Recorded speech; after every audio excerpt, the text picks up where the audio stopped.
بسم اللہ الرحمن الرحیم۔ شروع اللہ کے نام سے جو بڑا مہربان نہایت رحم والا ہے۔ واقعہ کربلا وہ تاریخ اسلام کا پرسوز واقعہ ہے جو قیامت تک نہیں بھلایا جا سکتا، جس میں نواسہ رسول حضرت امام حسین رضی اللہ تعالیٰ عنہ شہید کر دیے گئے تھے۔ یزید خلیفہ کے مسند پر برجمان ہو چکا تھا۔ اس کے لیے سب سے بڑا خطرہ حضرت محمد صلی اللہ علیہ وآلہ وسلم اور دین اسلام پر ڈٹ جانے والے حضرت امام حسین رضی اللہ تعالیٰ عنہ تھے، جنہوں نے اپنے نانا کے حق پر مر مٹنے اور اسے بچانے کی قسم کھا رکھی تھی۔ یزید سمجھ رہا تھا کہ والد اور بھائی کی شہادت کے بعد حضرت امام حسین رضی اللہ تعالیٰ عنہ کمزور ہو چکے ہیں۔ اس نے سوچا اپنی طاقت کو مزید بڑھانے اور حکومت کو مکمل طور پر اپنے قابو میں کرنے کے لیے حضرت حسین رضی اللہ تعالیٰ عنہ کو راستے سے ہٹانا فائدہ مند ہوگا، لیکن اسے شاید یہ معلوم نہیں تھا کہ سردار جنت کے لیے یہ دنیاوی خلافت کوئی معنی نہیں رکھتی۔ کوفہ والوں کے سینکڑوں خطوط امام حسین رضی اللہ تعالیٰ عنہ کو موصول ہوئے، جن میں یزید اور ان کے علاقاروں کے مظالم بیان کیے جاتے تھے اور دین اسلام کو درپیش خطرات سے آگاہ کیا جاتا تھا۔ ایک اطلاع آپ کو یہ بھی ملی کہ شراب نوشی عام ہو چکی ہے۔ اپنے والد امیر المؤمنین حضرت علی رضی اللہ تعالیٰ عنہ کی جائے شہادت پر جانے اور اپنے لوگوں کی رہنمائی کے لیے آپ نے مدینہ سے کوفہ جانے کا فیصلہ کیا۔ چنانچہ 28 رجب سن 60 ہجری کو آپ اپنے 72 ساتھیوں کے ہمراہ مدینہ سے کوفہ روانہ ہوئے۔ براستہ مکہ حضرت امام حسین اپنے 18 اہل بیت اور 50 اصحاب کے کربلا پہنچے۔ 8 ذی الحج کو آپ کو کوفہ والوں کی عہد شکنی کا اندازہ اس وقت ہو چکا تھا جب آپ نے اپنے چچا زاد بھائی مسلم بن عقیل کی شہادت کی خبر سنی، لیکن آپ نے اپنا سفر جاری رکھا۔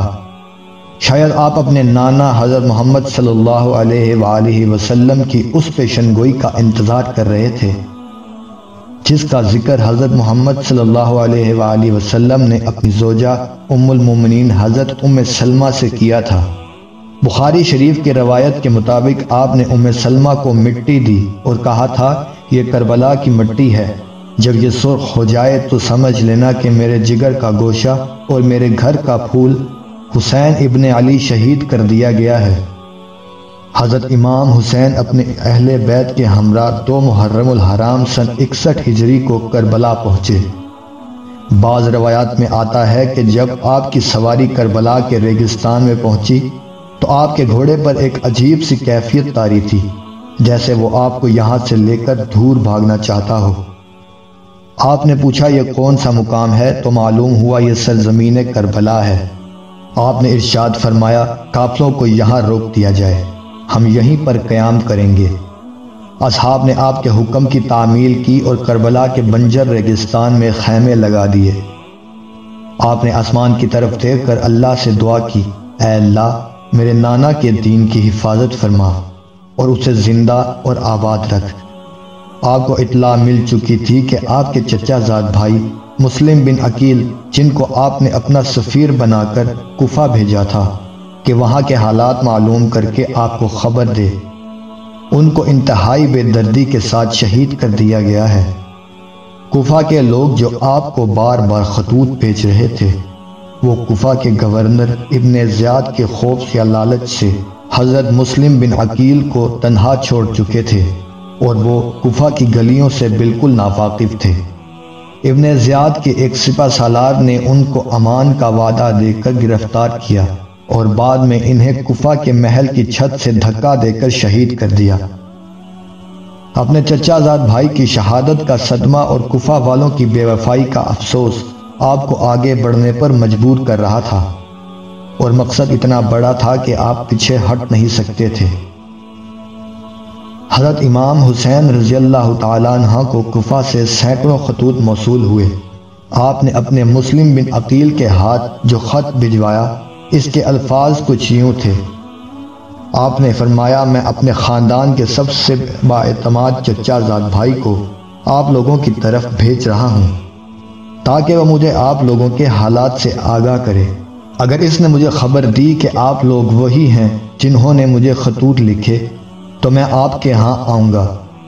امام صرف وہ ہے جو کتاب خدا پر عمل پیرا ہو، عدل قائم کرے، دین حق پر یقین رکھتا ہو اور اپنے آپ کو خدا کے لیے وقف کر دے۔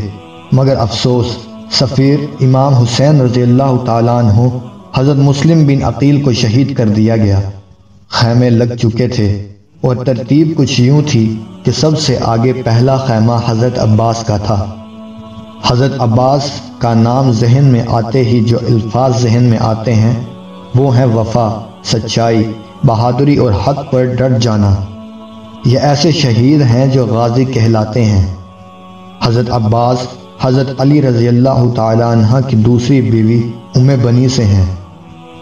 حضرت عباس علمدار کربلا کے میدان میں حضرت امام حسین کی فوج کے علمدار تھے۔ یزیدی فوج 3 محرم الحرام کو امام کی فوج کے راستے میں پڑاؤ ڈال چکی تھی۔ حالات کشیدگی کی طرف جا رہے تھے۔ حضرت امام حسین نے اصحاب اور اہل بیت کو اکٹھا کیا اور فرمایا، میں آپ سب لوگوں سے اپنی بیعت اٹھاتا ہوں، آپ آزاد ہیں، جانا چاہیں تو جا سکتے ہیں۔ سب نے کہا، ہم آپ پر جان نثار کریں گے، اپنے خون کے آخری قطرے تک دین حق کے لیے لڑیں گے۔ یزید کی بیعت کا مطلب تھا کہ اس کے تمام اقدامات کی توثیق جس کا دین اسلام متحمل نہیں ہو سکتا، لہذا کے پاس 2 ہی راستے تھے، یا واپس چلے جائیں یا دین حق پر رہتے ہوئے جنگ لڑیں۔ لیکن معلوم ہوا کہ واپسی کا راستہ یزیدی فوج بند کر چکی ہے۔ تب صرف جنگ تھی یا یزید کے ہاتھ پر بیعت۔ ابن زیاد قاضی کوفہ سے حضرت امام حسین کو باغی کہلوا کر قتل کا فتویٰ لے چکا تھا اور اس نے مزید فوج کربلا روانہ کر دی تھی تاکہ یزید کی خوشنودی حاصل کر سکے۔ روایات کے مطابق حضرت امام حسین کے 72 افراد کے مقابلے میں ابن زیاد 4 محرم سن 61 ہجری کو بہت بڑی فوج کا لشکر لے کر کوفے سے روانہ ہوا۔ حضرت امام حسین کے ساتھ یزیدی فوج کے مذاکرات جاری تھے۔ 7 محرم الحرام کو یزیدی فوج نے طاقت کے نشے میں مست ہو کر حضرت امام حسین کو یہ خط بھجوایا کہ آپ اپنے خیمے بانی کے قریب سے اٹھا لیں، اور راستے میں یزیدی فوج کو بٹھا دیا گیا۔ امام نے پانی بند کرنے کا یہ ظلم اس لیے برداشت کر لیا کہ کہیں لوگ بعد میں یہ نہ کہیں کہ حضرت امام حسین اور یزید میں تنازع پانی کا تھا کہ جس پر لڑائی ہوئی۔ آپ نے ظلم برداشت کیا اور اپنے اصحاب کے ساتھ خیموں کو پانی سے دور لے گئے۔ تپتے صحرا میں سب لوگ پانی کی پیاس سے تڑپنے لگے۔ لوگوں نے پانی کا تقاضا کیا لیکن یزیدی فوج نے امام پر پانی بند کر دیا۔ بچوں سے زیادہ دین اسلام کی فکر تھی کہ یہ کن ظالموں کے ہاتھ اقتدار آ گیا ہے۔ یہ لوگ زمانہ جاہلیت سے زیادہ خطرناک اور گمراہ تھے۔ امام کسی صورت بھی یزید کے ہاتھ پر بیعت کرنے کو تیار نہ تھے۔ امام نے فرمایا، ہمارا راستہ چھوڑ دو، ہم کوفہ یا کہیں اور چلے جاتے ہیں۔ لیکن یزیدی فوج کسی بدقسمت جانور کی طرح طاقت کے نشے میں چور تھی۔ اس کے سربراہ نے کہا، 2 ہی راستے ہیں، آپ یا تو بیعت کر لیں یا پھر جنگ کے لیے تیار ہو جائیں۔ 9 محرم الحرام کو شمر یزید کے ہمراہ کربلا کے ریگستان میں داخل ہوا۔ بعض روایات کے مطابق 9 محرم الحرام کو یزید کی فوج میں مزید جنگجو شامل کر دیے گئے تھے جو حضرت امام حسین کے 72 جانثاروں سے جنگ کرنے میدان کربلا میں آئے تھے۔ شمر نے آتے ہی اپنی عیاری اور مکاری کا استعمال کرنا چاہا اور حضرت عباس اور ان کے بھائیوں کے نام امان نامہ بھجوایا کہ آپ لوگ اس تلائی سے الگ ہو جائیں، آپ کو امان ہے۔ شمر نے کہا، آپ کی والدہ میرے قبیلے سے ہے اور اس رشتے سے میں آپ کا ماموں لگتا ہوں، لہذا آپ کو آپ کے بھائیوں سمیت امان دیتا ہوں، آپ جہاں جانا چاہیں چلے جائیں۔ حضرت عباس، جن کا نام وفا کا پیکر ہے، وہ کہاں ایسی باتوں میں آ کر بھائی کو چھوڑنے والے تھے۔ آپ کی ماں کا ذکر آیا تو حضرت عباس نے شمر کو کہا، او ملعون، اپنی ناپاک زبان سے میری ماں کا نام مت لے، انہی کی تربیت اور حکم سے آج میں یہاں موجود ہوں۔ 9 محرم الحرام کی رات حضرت امام حسین رضی اللہ تعالیٰ عنہ کو یقین ہو گیا کہ یزیدی فوج آپ کا خون بہانے کے در پر تھے۔ آپ نے اپنے تمام اصحاب اور اہل بیت کو اکٹھا کیا اور فرمایا، آپ میں سے جو جانا چاہے جا سکتا ہے، دشمن اپنے لیے جہنم خریدنا چاہتا ہے، میری خواہش ہے کہ میرے نانا کے امتی جہنم سے بچ جائیں، لیکن وہ میرے خون کے پیاسے ہیں۔ روایات میں آتا ہے کہ حضرت امام حسین رضی اللہ تعالیٰ عنہ نے روشنی مدھم کروا دی کہ اگر کوئی جانا چاہتا ہے تو چلا جائے۔ کچھ دیر بعد آپ نے اپنے باوفا ساتھی اور بھائی کو کہا، عباس روشنی بڑھا دو۔ حضرت امام حسین کو یقین تھا کہ یہ میرا بھائی مجھے تنہا نہیں چھوڑے گا۔ 10 محرم الحرام کا سورج طلوع ہوا۔ تمام اہل بیت نے رات جاگ کر گزاری تھی، سب لوگ پیاس سے نڈھال تھے۔ 7 محرم الحرام کی شام حضرت عباس اپنے چند ساتھیوں کے ساتھ یزیدی فوج کو دھکیلتے ہوئے فرات سے پانی کا مشکیزہ بھر لائے تھے، لیکن 10 محرم کو فوج کئی گنا بڑھ چکی تھی۔ شمر راستے میں حائل تھا۔ پیاس سے بچوں کی ڈوبتی چیخیں اور سسکیاں ماحول کو آشوب بنا رہی تھی۔ حضرت امام حسین رضی اللہ تعالیٰ عنہ کی 4 سالہ بیٹی حضرت بی بی سکینہ پیاس سے نڈھال تھی۔ انہوں نے اپنے چچا حضرت عباس سے پانی کا تقاضا کیا۔ حضرت عباس، بی بی سکینہ اور حضرت علی اصغر کے لیے پانی لینے نکلے۔ آپ کے ایک ہاتھ میں علم تھا اور دوسرے ہاتھ میں تلوار تھی۔ آپ نے مشکیزہ اپنی پشت پر لٹکایا اور حضرت امام حسین سے اجازت لے کر پانی کی تلاش میں نکل پڑے۔ یزیدی دشمن گھاٹ لگائے بیٹھے تھے۔ علی زادے کی ہیبت اتنی تھی کہ کوئی سامنے آنے کی جرت نہیں کرتا تھا۔ یزیدی فوج کو پیچھے دھکیلتے اور رونتے ہوئے حضرت عباس پانی تک پہنچ گئے۔ آپ نے مشکیزہ پانی سے بھرا اور گھوڑے پر اپنے سامنے رکھ لیا۔ حضرت عباس تیزی سے خیموں کی طرف گھوڑا دوڑا رہے تھے کہ کسی تیر انداز نے تیر مشکیزے پر مارا، پانی ضائع ہونے لگا۔ آپ نے اپنے مولا کا علم نیچے نہیں کیا۔ اپنی جان کی پرواہ کیے بغیر آپ نے تلوار والا ہاتھ مشکیزے سے ضائع ہونے والے پانی کو بچانے کے لیے استعمال کیا اور پرچم بلند رکھا۔ تلوار ہاتھ میں نہ ہونے کا فائدہ اٹھاتے ہوئے ایک یزیدی فوجی نے، جو ایک درخت کی اوڑ میں چھپا ہوا تھا، ایک زوردار وار کیا اور جس ہاتھ میں علم تھا وہ بازو شہید کر دیا۔ حضرت عباس نے درد کی شدت کے باوجود علم دوسرے ہاتھ میں تھام لیا۔ مشکیزے پر لگے تیر کی وجہ سے پانی ضائع ہونے لگا۔ اسی اثناء میں آپ کا دوسرا بازو بھی شہید کر دیا گیا۔ علی زادے کو بے دردی سے زخمی کر دیا گیا تھا اور آپ کے دونوں بازو بھی شہید ہو چکے تھے، لیکن آپ ابھی زندہ تھے۔ شاید اسی نسبت سے آپ کو غازی کا لقب دیا جاتا ہے۔ ایک بدبخت نے پیچھے سے آپ کے سر مبارک پر پرچھی کی ضرب لگائی اور آپ شہید ہو گئے۔ ایک ایک کر کے تمام جانثار آپ پر جانیں قربان کر رہے تھے۔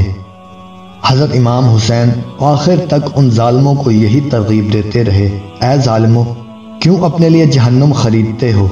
لیکن آپ کی ایک نہ مانی گئی۔ ایک ایک کر کے تمام ساتھیوں کو شہید کیا جا رہا تھا۔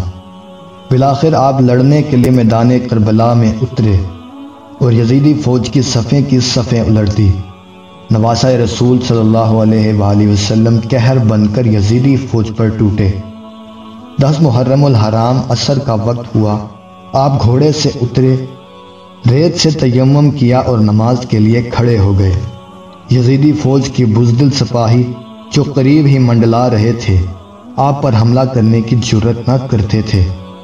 حضرت امام حسین رضی اللہ تعالیٰ عنہ کے نماز میں مصروف ہونے کی وجہ سے آپ پر حملہ کرنے کی جرت جتا پائے اور چاروں طرف سے آپ پر تیروں کی برسات کر دی۔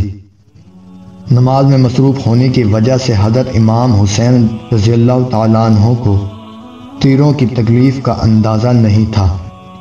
یزیدی بدبختوں کو شاید معلوم نہیں تھا کہ یہ علی زادہ ہے، اور حضرت علی رضی اللہ تعالیٰ عنہ بھی نماز میں مشغول ہوتے تو اس قدر خدا کی یاد میں ڈوب جاتے کہ تکلیف کا اندازہ نہیں ہوتا تھا۔